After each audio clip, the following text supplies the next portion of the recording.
बोलो बृहस्पति भगवान की जय। पाठ पूजा चैनल में आज हम बृहस्पतिवार व्रत कथा सुनेंगे। बृहस्पतिवार का दिन भगवान विष्णु को समर्पित है।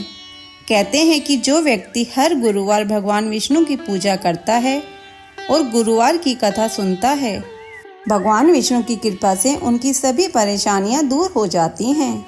लेकिन गुरुवार की व्रत कथा और पूजा के कुछ नियम हैं जिनका बड़ी ही सावधानी से पालन करना चाहिए। आइए सुनते हैं गुरुवार की व्रत कथा और व्रत से जुड़े नियम। गुरुवार व्रत कथा में कई ऐसी बातें बताई गई हैं जिन्हें मनुष्यों को ध्यान पूर्वक अपनाना चाहिए। कहते हैं कि जो व्यक्ति श्रद्धा भाव से भगवान विष्णु की पूजा करता है और गुरुवार व्रत की कथा कहता और सुनता है, उसकी गरीबी और कष्ट को भगवान विष्णु दूर करते हैं। जीवन में सुख समृद्धि के लिए गुरुवार के दिन गुरुवार व्रत कथा सुननी चाहिए। गुरुवार के दिन सूर्योदय से पहले ही उठें और नित्य कर्म से निवृत्त होकर पीले रंग के वस्त्र पहने। इसके बाद पूरे घर में गंगा जल छिड़के। इसके बाद श्री हरि विष्णु जी की पूजा करें। फिर पीले रंग के गंध पुष्प और अक्षत चढ़ाएं और बाद में चना गुड़ और मुनक्का चढ़ाकर विधि विधान से पूजन करें। इसके बाद व्रत की कथा पढ़ें और कथा पढ़ने के बाद केले के पेड़ पर जल चढ़ावें। प्राचीन समय की बात है, भारतवर्ष में एक राजा राज्य करता था। वह बड़ा प्रतापी और दानी था। वह नित्य गरीबों और ब्राह्मणों की सेवा सहायता करता था। वह प्रतिदिन मंदिर में भगवान दर्शन करने जाता था, लेकिन यह बात उसकी रानी को अच्छी नहीं लगती थी। वह न पूजन करती थी और न ही किसी को दान देती थी। एक दिन राजा शिकार खेलने वन गए तो रानी और दासी महल में अकेली थी। उसी समय बृहस्पति देव साधु वेश में राजा के महल में भिक्षा के लिए आए और भिक्षा मांगी तो रानी ने भिक्षा देने से मना कर दिया। रानी ने कहा कि हे साधु महाराज, मैं तो दान पुण्य से तंग आ गई हूँ। इस कार्य के लिए मेरे पतिदेव ही बहुत हैं। अब आप ऐसी कृपा करें कि सारा धन नष्ट हो जाए तथा मैं आराम से रह सकूं। साधु ने कहा, देवी तुम तो बड़ी अजीब हो। धन और संतान से कौन दुखी होता है? इसकी तो सभी कामना करते हैं। पापी भी पुत्र और धन की इच्छा करता है। अगर तुम्हारे पास धन अधिक है तो भूखे मनुष्यों को भोजन कराओ, प्याऊ लगवाओ, ब्राह्मणों को दान दो, कुआं, तालाब, बावड़ी, बाग बगीचे आदि का निर्माण करवाओ, मंदिर, पाठशाला, धर्मशाला बनवाकर दान दो, निर्धनों की कुंवारी कन्याओं का विवाह करवाओ, साथ ही यज्ञ आदि कर्म करो। अपने धन को शुभ कार्यों में खर्च करो। ऐसा करने से तुम्हारा नाम परलोक में सार्थक होगा एवं स्वर्ग की प्राप्ति होगी। लेकिन रानी पर उपदेश का कोई प्रभाव न पड़ा। वह बोली, महाराज, मुझे ऐसे धन की आवश्यकता नहीं जिसको मैं अन्य लोगों को दान दूं, जिसको रखने और संभालने से ही मेरा सारा समय नष्ट हो जाए।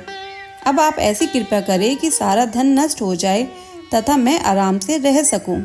साधु ने उत्तर दिया, यदि तुम्हारी ऐसी इच्छा है तो जैसा मैं तुम्हें बताता हूँ तुम वैसा ही करना। बृहस्पतिवार को घर को गोबर से लीपना, अपने केशों को पीली मिट्टी से धोना। राजा से कहना वह बृहस्पतिवार को हजामत बनवाए। भोजन में मांस मदिरा खाना और कपड़ा धोबी के यहाँ धुलने डालना। ऐसा करने से 7 बृहस्पतिवार में ही तुम्हारा सारा धन नष्ट हो जाएगा। इतना कहकर वह साधु महाराज वहाँ से अंतर्ध्यान हो गए। इसके बाद रानी ने वही किया जो साधु ने बताया था। 3 बृहस्पतिवार ही बीते थे कि उसका समस्त धन संपत्ति नष्ट हो गया और भोजन के लिए राजा रानी तरसने लगे। तब एक दिन राजा ने रानी से कहा कि तुम यहाँ पर रहो, मैं दूसरे देश में चाकरी के लिए चला जाऊँ, क्योंकि यहाँ पर मुझे सभी मनुष्य जानते हैं, इसलिए कोई कार्य नहीं कर सकता। देश चोरी परदेश भीख बराबर है। ऐसा कहकर राजा प्रदेश चला गया। वहाँ जंगल को जाता और लकड़ी काट कर लाता और शहर में बेचता। इस तरह जीवन व्यतीत करने लगा। इधर राजा के बिना रानी और दासी दुखी रहने लगी। किसी दिन भोजन मिलता और किसी दिन जल पीकर ही रह जाती। एक समय जब रानी और दासियों को 7 दिन तक बिना भोजन के रहना पड़ा तो रानी ने अपनी दासी से कहा, हे दासी, पास के ही नगर में मेरी बहन रहती है। वह बड़ी धनवान है। तू उसके पास जा और 5 सेर बेजर मांग कर ले आ, ताकि कुछ समय के लिए थोड़ा बहुत गुजर बसर हो जाएगा। दासी रानी की बहन के पास गई। उस दिन बृहस्पतिवार था। रानी की बहन उस समय बृहस्पतिवार की कथा सुन रही थी। दासी ने रानी की बहन को अपनी रानी का संदेश दिया, लेकिन रानी की बहन ने कोई उत्तर नहीं दिया। जब दासी को रानी की बहन से कोई उत्तर नहीं मिला तो वह बहुत दुखी हुई, उसे क्रोध भी आया। दासी ने वापस आकर रानी को सारी बात बता दी। सुनकर रानी ने कहा कि दासी, इसमें उसका कोई दोष नहीं है। जब बुरे दिन आते हैं तब कोई सहारा नहीं देता। अच्छे बुरे का पता विपत्ति में ही लगता है। जो ईश्वर की इच्छा होगी वही होगा। यह सब हमारे भाग्य का दोष है। यह सब कहकर रानी ने अपने भाग्य को कोसा।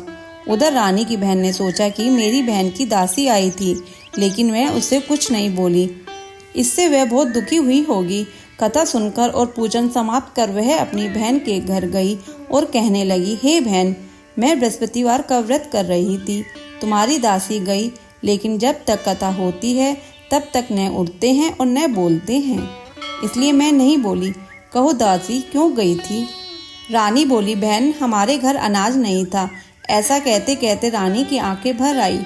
उसने दासी समेत 7 दिन तक भूखा रहने की बात भी अपनी बहन को बता दी। इसलिए मैंने दासी को तुम्हारे पास 5 सेर बेजर लेने के लिए भेजा था। रानी की बहन बोली, बहन देखो, बृहस्पति देव सबकी मनोकामना पूर्ण करते हैं। देखो, शायद तुम्हारे घर में अनाज रखा हो। पहले तो रानी को विश्वास नहीं हुआ, परंतु बहन के आग्रह करने पर उसने दासी को अंदर भेजा। दासी घर में अंदर गई तो वहाँ पर उसने एक घड़ा बेजर से भरा मिला। उसे बड़ी हैरानी हुई। उसने बाहर आकर रानी को बताया। दासी रानी से कहने लगी, हे रानी, जब हमको भोजन नहीं मिलता तो हम व्रत ही तो करते हैं, इसलिए क्यों न इनसे व्रत और कथा की विधि पूछ ली जाए। हम भी व्रत किया करेंगे। दासी के कहने पर रानी ने अपनी बहन से बृहस्पति व्रत के बारे में पूछा। उसकी बहन ने बताया, बृहस्पतिवार के व्रत में चने की दाल, गुड़ और मुनक्का से विष्णु भगवान का केले के वृक्ष की जड़ में पूजन करें तथा दीपक जलाएं और कथा सुने। उस दिन एक ही समय भोजन करें। भोजन में पीले खाद्य पदार्थ का सेवन जरूर करें। इससे गुरु भगवान प्रसन्न होते हैं, अन्न, पुत्र और धन का वरदान देते हैं, साथ ही सभी मनोकामनाएं पूर्ण करते हैं। व्रत और पूजन की विधि बताकर रानी की बहन अपने घर लौट आई। रानी और दासी दोनों ने निश्चय किया कि बृहस्पति देव भगवान का पूजन जरूर करेंगे। 7 रोज बाद जब बृहस्पतिवार आया तो उन्होंने व्रत रखा। गुड़ साल में जाकर चना और गुड़ बीन लाई तथा उसकी दाल से केले की जड़ तथा विष्णु भगवान का पूजन किया। अब पीला भोजन कहाँ से आए? दोनों बड़ी दुखी हुई, परंतु उन्होंने व्रत किया था, इसलिए बृहस्पति देव भगवान प्रसन्न थे। एक साधारण व्यक्ति के रूप में 2 थालों में पीला भोजन लेकर आए और दासी को देकर बोले, हे दासी, यह भोजन तुम्हारे और तुम्हारी रानी के लिए है, इसे तुम दोनों ग्रहण करना। दासी भोजन पाकर बहुत प्रसन्न हुई। उसने रानी से कहा, चलो रानी जी, भोजन कर लो। परंतु रानी को भोजन आने के बारे में कुछ भी नहीं पता था, इसलिए उसने कहा कि जा तू ही भोजन कर, क्योंकि तू व्रत में हमारी हंसी उड़ाती है। तब दासी ने कहा, एक व्यक्ति भोजन दे गया है। तब रानी ने कहा, वह व्यक्ति तेरे लिए ही भोजन दे गया होगा, तू ही भोजन कर। तब दासी ने कहा, वह व्यक्ति हम दोनों के लिए 2 थालों में सुंदर पीला भोजन दे गया है, इसलिए मैं और आप दोनों ही साथ साथ भोजन करेंगे। यह सुनकर रानी बहुत प्रसन्न हुई और दोनों ने गुरु भगवान को नमस्कार कर भोजन किया। उसके बाद से वे प्रत्येक बृहस्पतिवार को गुरु भगवान का व्रत और पूजन करने लगी। बृहस्पति भगवान की कृपा से उनके पास धन हो गया, लेकिन रानी फिर पहले की तरह आलस्य करने लगी। तब दासी बोली, देखो रानी, तुम पहले भी इसी प्रकार आलस्य करती थी। तुम्हें धन को रखने में कष्ट होता था, इस कारण सभी धन नष्ट हो गया। अब गुरु भगवान की कृपा से धन मिला है तो फिर से तुम आलस कर रही हो। बड़ी मुसीबतों के बाद हमने यह धन पाया है, इसलिए हमें दान पुण्य करना चाहिए। अब तुम भूखे मनुष्यों को भोजन कराओ, प्याऊ लगवाओ, ब्राह्मणों को दान दो, कुआं, तालाब, बावड़ी और बाग बगीचे का आदि का निर्माण करवाओ, मंदिर, पाठशाला और धर्मशाला बनवाकर दान दो, निर्धनों की कुंवारी कन्या का विवाह कराओ, साथ ही यज्ञ आदि कर्म करो। अपने धन को शुभ कार्यों में खर्च करो, जिससे तुम्हारे कुल का यश बढ़े और स्वर्ग प्राप्त हो और पितर प्रसन्न हो। दासी की बात मानकर रानी शुभ कर्म करने लगी। उसका यश फैलने लगा। एक दिन रानी और दासी आपस में विचार करने लगी कि न जाने राजा किस दशा में होंगे, उनकी कोई खोज खबर भी नहीं है। उन्होंने श्रद्धापूर्वक बृहस्पति भगवान से प्रार्थना की कि राजा जहाँ भी हो शीघ्र वापस आ जावे। उसी रात्रि को बृहस्पति देव ने राजा को स्वप्न में कहा कि हे राजा, उठ, तेरी रानी तुझको याद करती है, अपने देश को लौट जा। राजा प्रातःकाल उठा और जंगल से लकड़ी काटने के लिए जंगल की ओर चल पड़ा। जंगल से गुजरते हुए विचार करने लगा कि रानी की गलती से उसे कितने दुख भोगने पड़े। राजपाट छोड़कर जंगल में आकर रहना पड़ा। जंगल से लकड़ी काटकर शहर में बेचकर गुजारा करना पड़ा और अपनी दशा को याद करके व्याकुल होने लगा। उसी समय राजा के पास बृहस्पति देव साधु के वेश में आकर बोले, हे लकड़हारे, तुम इस सुनसान जंगल में किस चिंता में बैठे हो, मुझे बतलाओ। यह सुन राजा के नेत्रों में जल भर आया।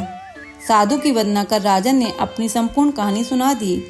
महात्मा दयालु होते हैं। वे राजा से बोले, राजा, तुम्हारी पत्नी ने बृहस्पति देव के प्रति अपराध किया था, जिसके कारण तुम्हारी यह दशा हुई।